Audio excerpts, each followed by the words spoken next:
Welcome to Spiritual Psychology. I'm really excited today to have Timothy Flesch from Chicago joining. He's a registered nurse and manual therapist who works with complex medical issues on a quantum level, bringing a range of work from five-element Chinese medicine to French osteopathy and cranial sacral work. And we're going to talk today about epigenetics, which is an aspect of ancestral healing that is really, I find, fascinating and interesting blend of the physical and the metaphysical that exists in all of us. So welcome, Timothy. Thank you so much. Hi, thanks for having me here today, Renee. So glad to have you. So what's your understanding of epigenetics? Why don't you describe it for us? Well, epigenetics is mainly the influence of lifestyle choices on our genetics, meaning DNA, okay? So we can choose things like sleep, exercise, diet, and things of that nature that can have an influence on epigenetics as those things that are just above the DNA. So they can indirectly or directly affect the DNA and its expression. And I think that's where, interestingly enough, a lot of things can be inherited, and it's not just things about the physical body, but it's about model behaviors on a level that have to do with trauma, past life experiences, maybe that we've had in our lifetime, and even spirits can come down be passed down through the DNA. So I've treated people that actually have had energies, shall we call them, passed down through the DNA. So whether we want to call them spirits, energies, entities, it's all a frame of reference, okay? Right. So whether we call it spirit attachment or energy interference or ancestral protective mechanisms, which is an interesting thing, because for me, working in spiritual psychology directly with the spirit realm or the non-physical realm, right? Words are important sometimes for how people frame things, but it is all the same stuff. And I know for myself that we could understand, say, alcoholism or addictions, very easy to see how it's often passed down through families. I'm a recovering alcoholic. My parents were not drinkers, but my grandparents and my great-grandparents had addiction issues. And my parents' aversion, because of their own adult child of alcoholic experiences, actually set up some correlations for me, although there's so we understand it genetically, but there's no gene. I don't know if there's a gene for addiction, but there's all these other behaviors and emotional disruptions and setups that set me up to repeat that behavior. So it's interesting. True. And you know what, even diseases aren't expressed in every generation, but things like alcoholism and addictions aren't necessarily either. But we can have, as you said, the effects of, we could be dry drunks because of the behaviors, but not drink any alcohol. And it sets us up for all these model behaviors that we have to learn to interact with or contend with and interface with, so that we can make different choices, if you will. Yes. And the same is true even in the spiritual realm. Maybe what our ancestors, what worlds they lived in, where they were from, maybe their spiritual or religious beliefs, and how they interacted, maybe even with the earth. And so we have a lot of that influence as well. And it's very interesting that we can actually impact those things. And I'm working on an energetic level to actually repair things at the DNA level, replacing certain amino acids, if you will, make corrections because we can identify these things. And an interesting thing to note is that, technology has really come forward to support us in what we do. And even, for example, with the triple warmer meridian in Chinese medicine, they just thought that was, well, they couldn't really see it, they couldn't identify it, but they knew that it had an impact. Well, now today we have technology just within the last year that shows us that the triple warmer meridian is an actual thing that they can see with technology. And so what is the triple warmer meridian? Well, I don't know if I really have. Can you give us where is it in the body? It's I can say that it comes up the arm, and it's on the top of the arm here. Yep. And it comes up around the neck, and then it comes around the ear. So all these meridians, whether it's in Chinese medicine, whether it's acupuncture points, all the acupuncture points have a direct correspondence to the nervous system, the peripheral and the central nervous system. And it's my belief or my observation that all of the acupuncture points bring in a level of consciousness to each individual or group of people. It's not just a physical location, but it brings it.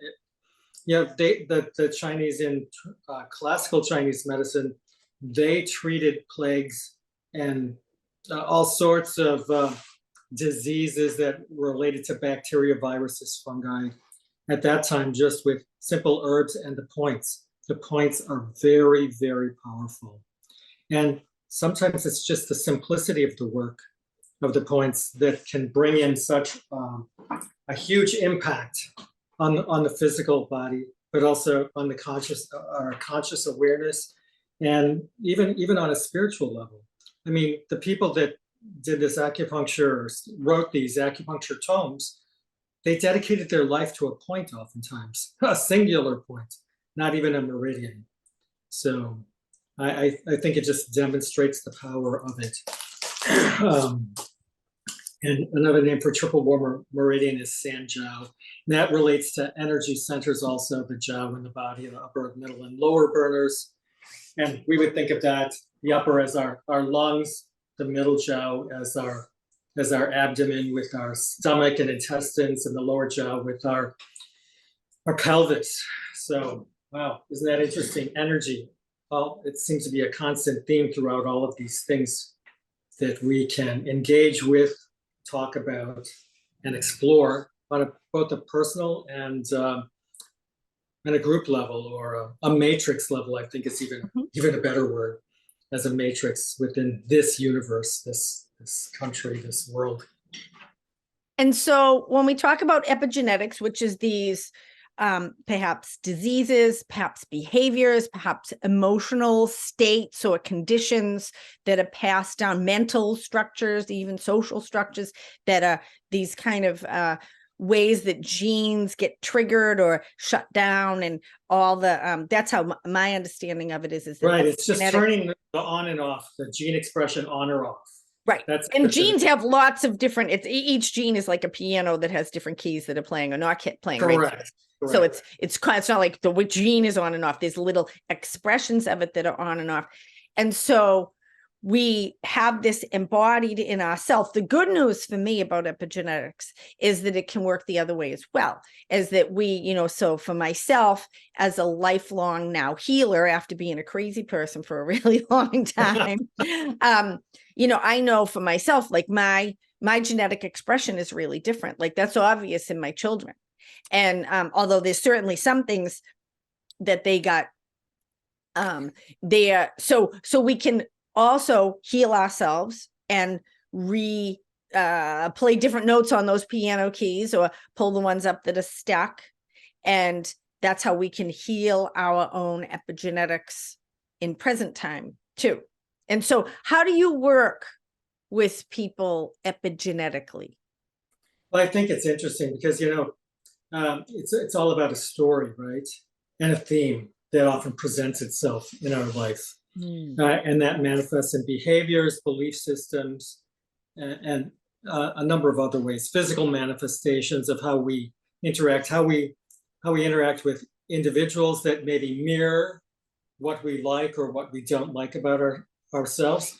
So it's really about the story and where we locate the original event, or where things began. And that could be centuries ago, or it could be generations ago, like 2 or 3 generations ago. Or maybe for some people with a high level of consciousness, it could be millennia ago, if they even wanted to think about that. And that seems kind of far reaching to most people, but it does happen. So I think it's a lot about knowing whether it's inherited or it's something in this life that, like a vaccine, or maybe a disease that we encountered or something, but emotions play a big part. So it's about our story. It's about the story about the who, what, where, why, when, and how. And we look very specifically about that. We look at how our emotions influence that. We look at how something in body intuitive they call X factors, that could be bacteria, fungi, virus, a whole host of things, and that does not exclude the metaphysical world either, because oftentimes there's an emotional response that we have that needs to be cleared, that it can have a profound effect. And in body intuitive, they do a lot with the head sweep and releasing things, but something else, just even with the 5 elements, the elemental resets are powerful things, including a stress element reset. So, but it's interesting that we look at these things and we explore them, and it doesn't always need to make sense, but I think most often over time things become revealed to us as we make sense of things.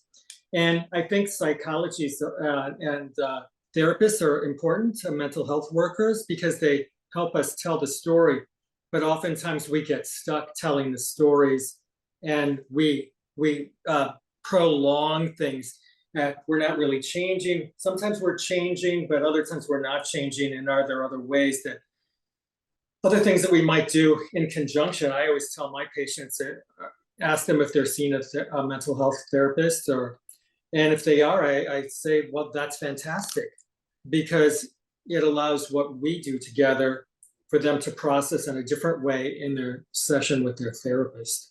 And right. And sometimes they come and say, well, why do I see you? And then it's like 15 or 20 years of therapy and it's all gone. And I said, well, you were doing a lot of preparation work all those years, and you just happened to find me at the right moment in time, so that our work together could really move you forward in a way that seems good for your well-being. So you mentioned body intuitive work. Can you speak a little bit about what that is?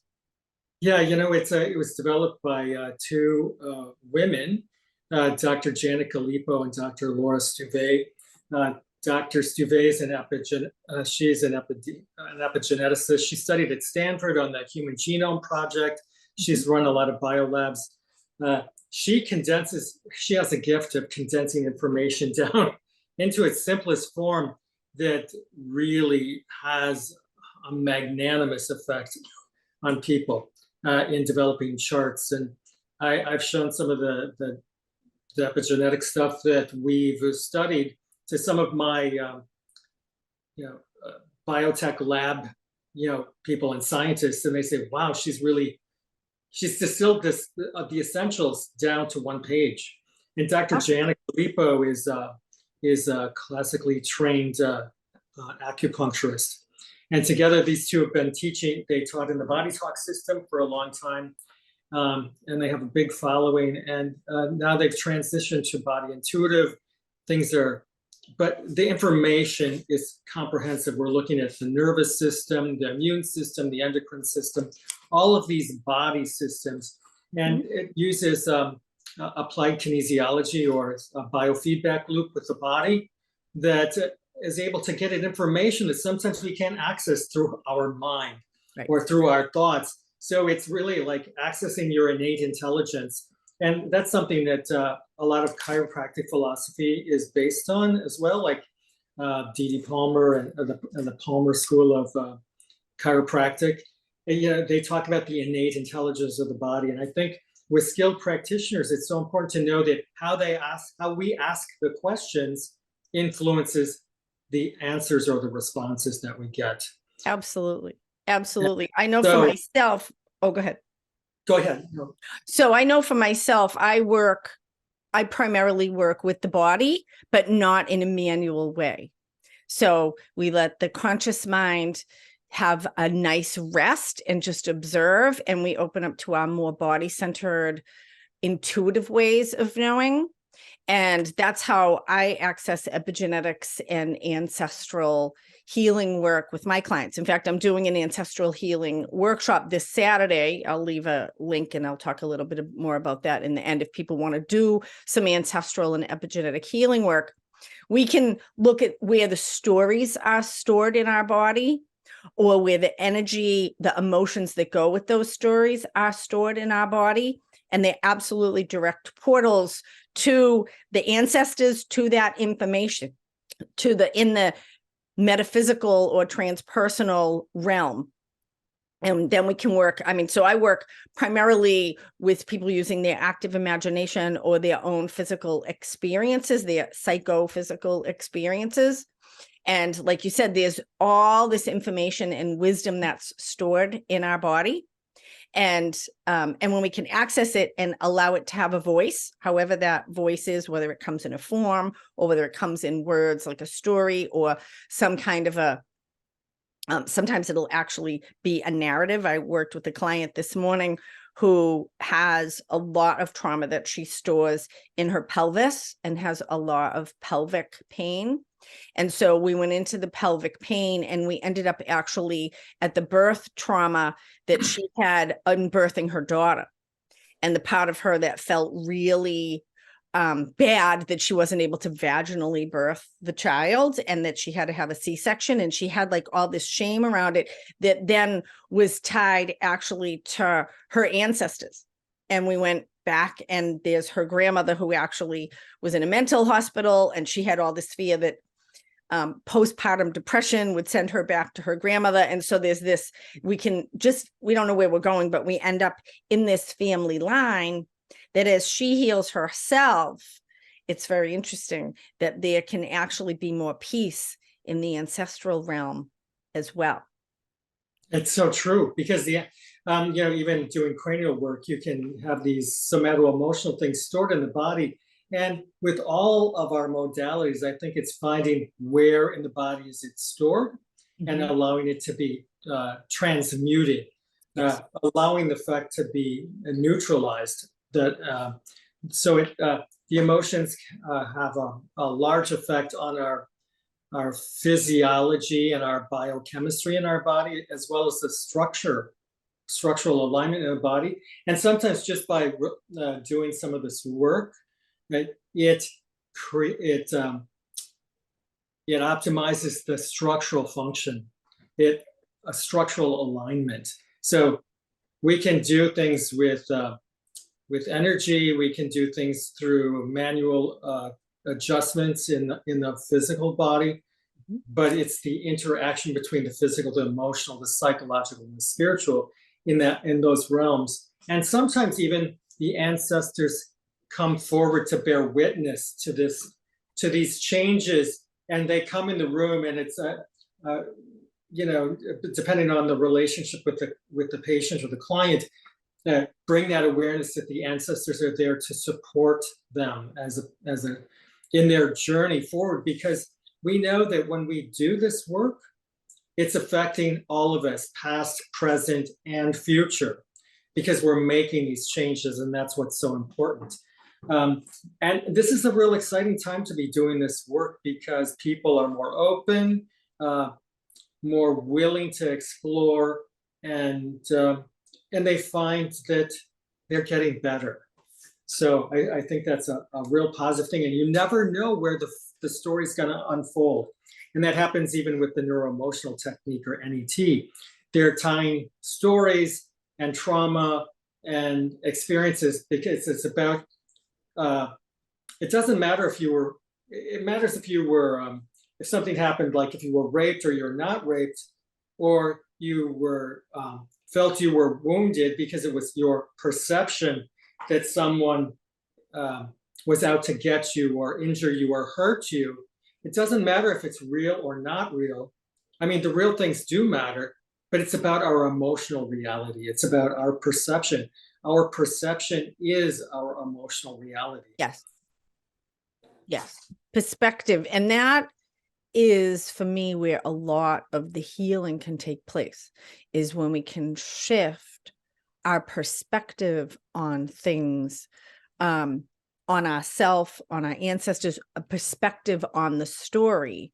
And then that can be part of the unwinding. It's like pulling a thread on a sweater that will start to unravel it.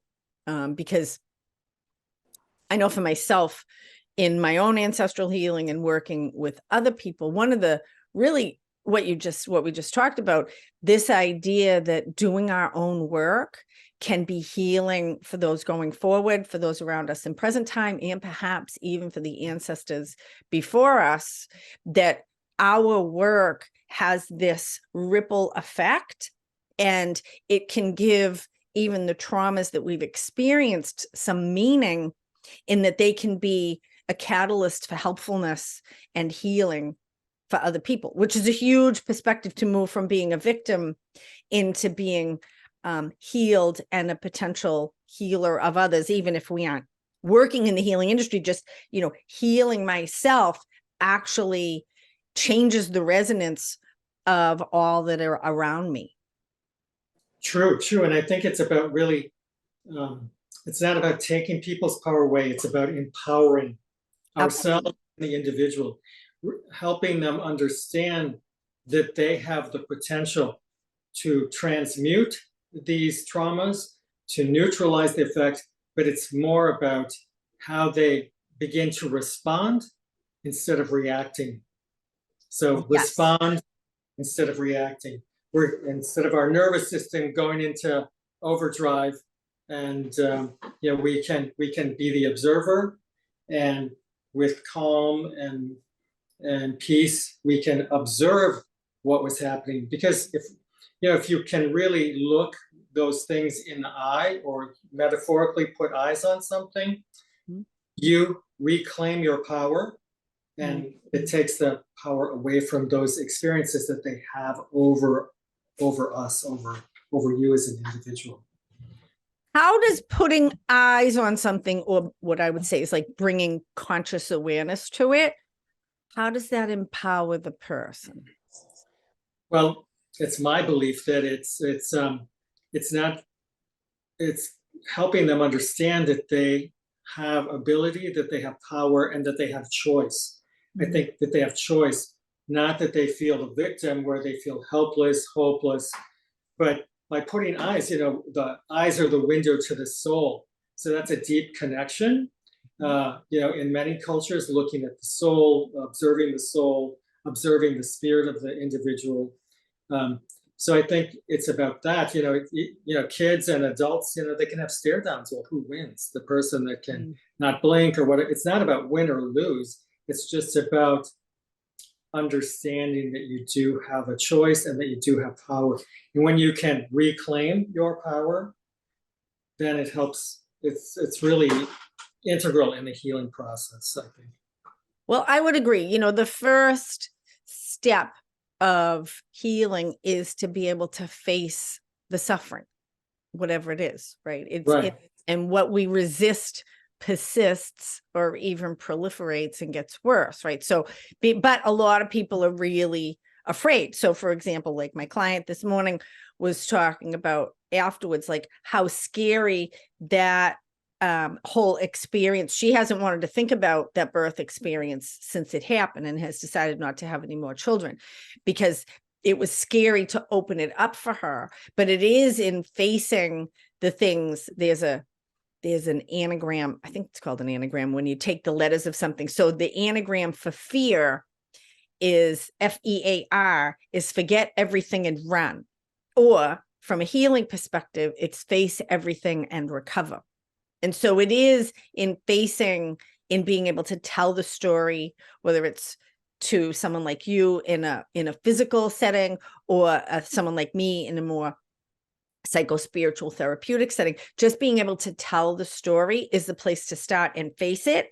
And then we can start to dismantle it and work with it and shifting the perspective, releasing or transmuting or transforming those energies so that we have a different experience with our own body, mind, spirit, and the ancestral stories that we were given, that we don't have to carry those forward. We aren't necessarily cursed by them, that we can undo those things in our own empowerment.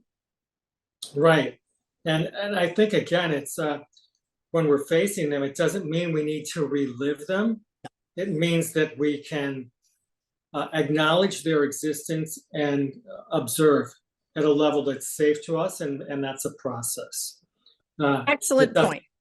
No, I think that's really important. I'm basically a trauma therapist, and I tell people all the time, this is not about re-experiencing trauma. In fact, most of the symptoms that people have of PTSD and anxiety and depression and intrusive thoughts and bad dreams, those are the aspects that are kind of stuck and frozen and re-experiencing this. They're living in that trauma all the time, trying to process themselves. And we already lived through it once. There's no benefit in living through it again. This is actually about becoming more present and empowered and in those places of choice, like you were saying, rather than just patterned, habitual, unconscious responses, which is where epigenetics is so exciting, because it really points to things that we would consider, oh, well, that's just how I am. Oh, I just got that from so-and-so. And that there's so much more potential for change than, even beyond just behavior and attitude, even like you're saying, on a physiological level, to really be able to change is really exciting. And I think it's much more wide open than most people are, and hopeful than most people might. Yeah. Right. And I think that it's important to remember that we're working with people on all levels, not just a physical, a mental, a spiritual, or a psychological level, but we're embracing all levels of that person, all aspects of that person. We might be a mind therapist, we might be a body therapist by license, but I think if we're really able to do a lot of things, we're addressing all aspects and how they affect. And even with these trauma pathways, there's places, there's things that are stored in the body, but there's trauma networks in the brain that store ongoing things, like in what we call the BNST, the bed nucleus terminale. So there's these pathways that they just get in these short-circuited feedback loops. And when we're doing these things, we have to understand that the brain has to understand that there's a new set of conditions in the physiology of the body. So it's about resetting the brain and the body, so everyone is communicating and understanding there's a new set of conditions, because these are old thought patterns, old physiological pathway patterns. So it takes some time to process through and reorganize, recondition, defrag, whatever you want to say, and optimize things in all aspects of our being. So, and even for addictions, there's a center in the brain called the nucleus accumbens that deals specifically with addictions. We're seeing what's happening in the physiology of the body, but we're also embracing the spiritual, the mental, and the emotional aspects of everyone as well.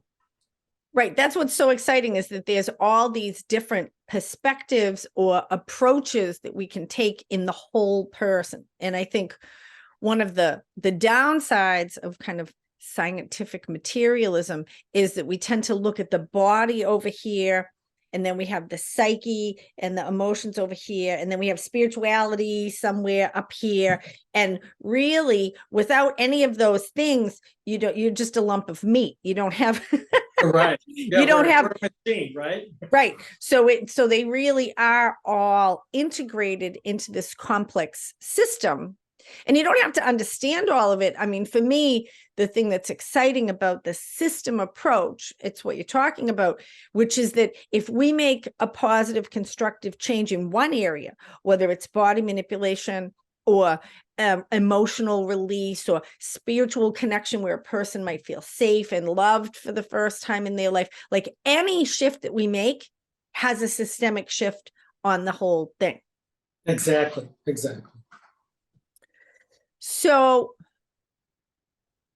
is there anything that we can offer people at home in taking steps to becoming aware of epigenetic healing that's being called for, or epigenetic trauma or issues they might be carrying, that they can start to consider moving forward in their own healing? Because we all are genetic beings. We all have thousands and tens of thousands of ancestors behind us. And, you know, we're a particular point out of that continuum. How would you instruct, or is there something we can give people as a takeaway for themselves? Now, let me think about that for a moment. I think that when people are really in crisis or feel like everything's kind of shut down or overwhelmed, I like to give people this whole idea of it's called FAST in neuroemotional technique, and there's they could go to the website, but it's just merely about taking your 4 fingers and putting it. Can you move back more so people can see what you're doing? There we go. Yeah, so I'm basically putting my hands here and I'm contacting the meridians, but I'm doing this and I'm coming up and I'm leaning forward. And it's just about breathing and observing. It's something that's very, very powerful. And, you know, it's on the neuroemotional technique website, and it was developed by my friend Leah Sagi, who's a mental health therapist. And well, let's show people very clearly how to do that. I think that's exciting. Yeah. So it's just basically taking, you can do it on both hands because you should do it on each side.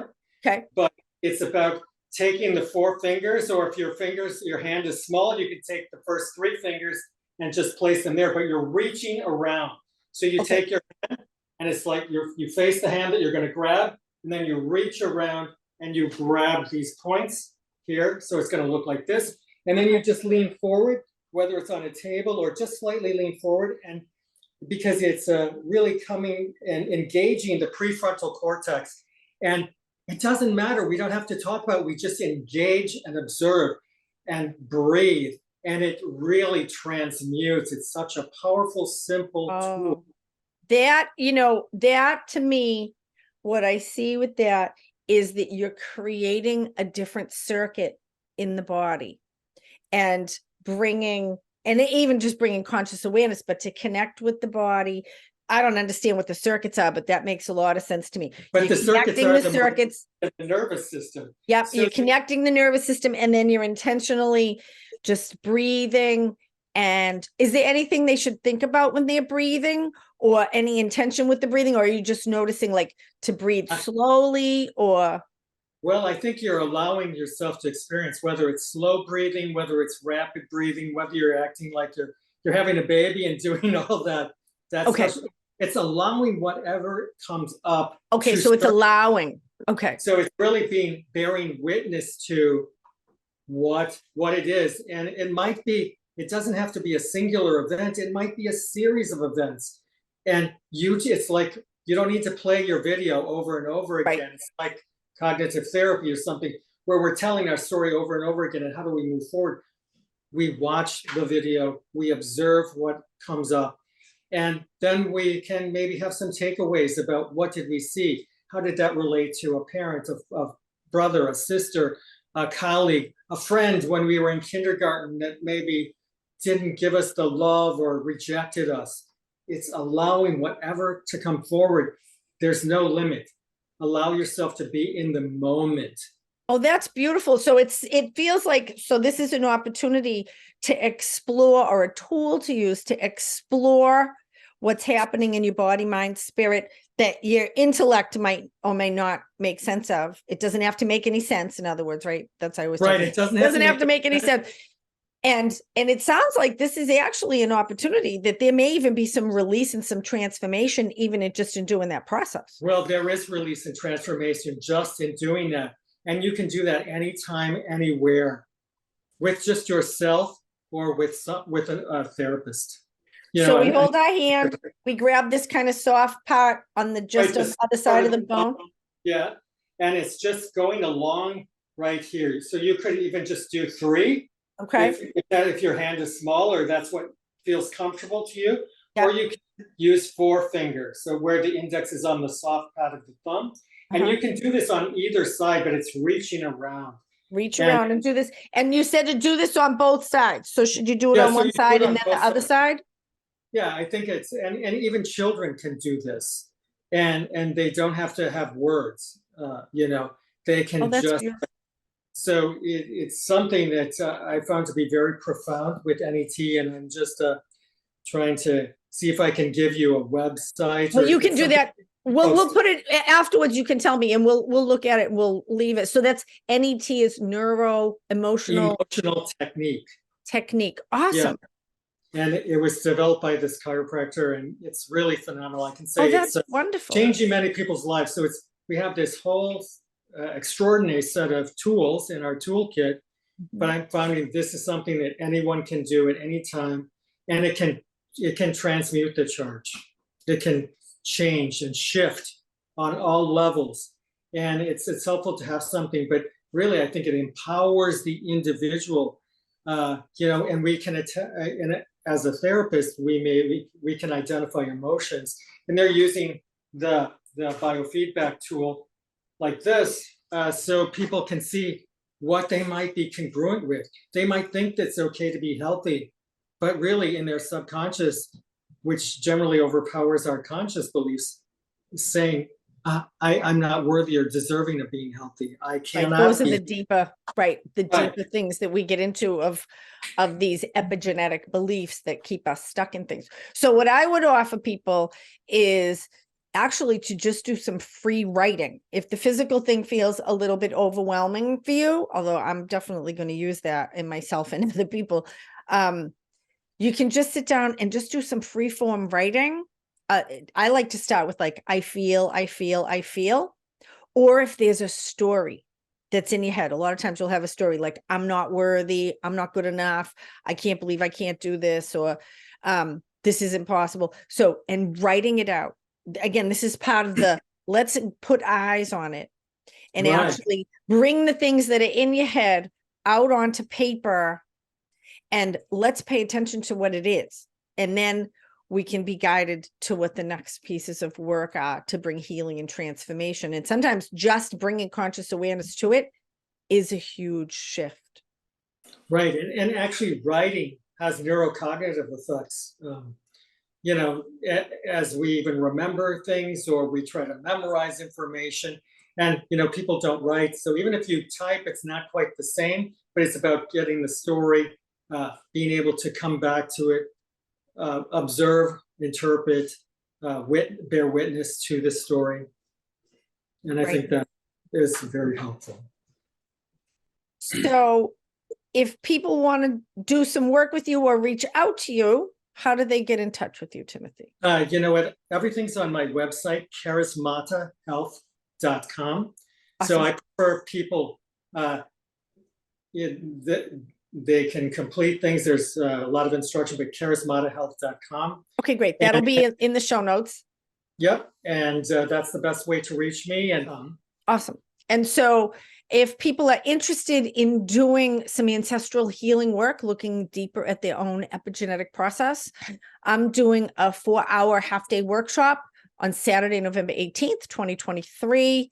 It's going to be on Zoom, and we're going to honor the ancestors. We're going to do some journaling, some inner journey work, and guided imagery on healing and transforming our own ancestral trauma for the benefit of ourselves and others. So there's a link to my workshop as well in the show notes. Timothy, so great to talk to you. Thank you for this opportunity, Renee. I really appreciate it. interesting to talk about all these things.